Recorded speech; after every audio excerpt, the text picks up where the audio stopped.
ഈശോയിൽ എൻ്റെ ഏറ്റവും പ്രിയപ്പെട്ട സൗരങ്ങളെ, പരിശുദ്ധ അമ്മയോട് ഒത്തിരി അധികം നമ്മൾ കൂട്ടുപിടിക്കുന്ന ഒരു മാസമാണല്ലോ ഒക്ടോബർ മാസത്തിൽ.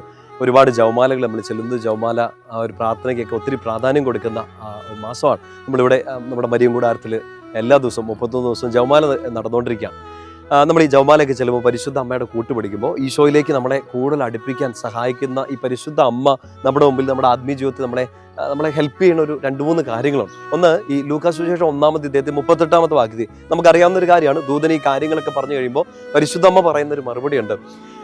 നിന്റെ ഇഷ്ടം നടക്കട്ടെ കർത്താവെ, അങ്ങയുടെ വാക്ക് എന്നിൽ നിറവേറട്ടെ, ദൈവത്തിന്റെ വചനം നടക്കട്ടെ, ഇഷ്ടം നടക്കട്ടെ എന്ന് പരിശുദ്ധ അമ്മ പറയാണ്. നമ്മൾ ഈ ജപമാല ചൊല്ലുന്നു, ഈശോയോട് ചേർന്ന് നിൽക്കുന്നു, പരിശുദ്ധ അമ്മയുടെ കൈ പിടിക്കുന്നു. നമ്മൾ പരിശുദ്ധ അമ്മയിൽ നിന്ന് പഠിച്ചെടുക്കേണ്ട ഏറ്റവും ആദ്യത്തെ കാര്യങ്ങളൊന്നാണിത്. ശരിക്കും ഈശോയെ നിന്റെ ഇഷ്ടം നടക്കട്ടെ എന്ന് പ്രാർത്ഥിക്കാൻ നമ്മുടെ മനസ്സ് തുറക്കണം.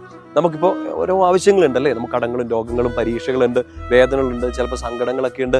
നമുക്ക് ഈ കാര്യം സാധിച്ചു കിട്ടണം, എല്ലാം ഉണ്ട്, ആത്മീയ നിയമങ്ങൾ, ഭൗതിക നിയമങ്ങളൊക്കെ ഉണ്ട്. പക്ഷെ അവിടെ എല്ലാം നമ്മുടെ മനസ്സ് അത്ര ഓപ്പൺ ആയാൽ മാത്രമേ നമുക്കിങ്ങനെ പരിശുദ്ധ അമ്മയെ പോലെ പറയാൻ പറ്റുള്ളൂ, നിന്റെ ഇഷ്ടം നടക്കട്ടെ, കർത്താവിന്റെ ദാസി, നിന്റെ വാക്ക്, നിന്റെ ഇഷ്ടം നടക്കട്ടെ എന്ന് നമ്മൾ പ്രാർത്ഥിക്കുന്ന എല്ലാ നിയമങ്ങളും ഉണ്ടല്ലോ. ശരിക്കും അങ്ങനെ ഒരു ആറ്റിറ്റ്യൂഡ് വേണം. എല്ലാ കാര്യങ്ങളും നമ്മൾ കുറവിലോ, നമ്മൾ സങ്കടത്തിലോ, നമ്മൾ ദാരിദ്ര്യത്തിലോ ജീവിക്കണം എന്ന് ഈശോയ്ക്ക് ആഗ്രഹമില്ല.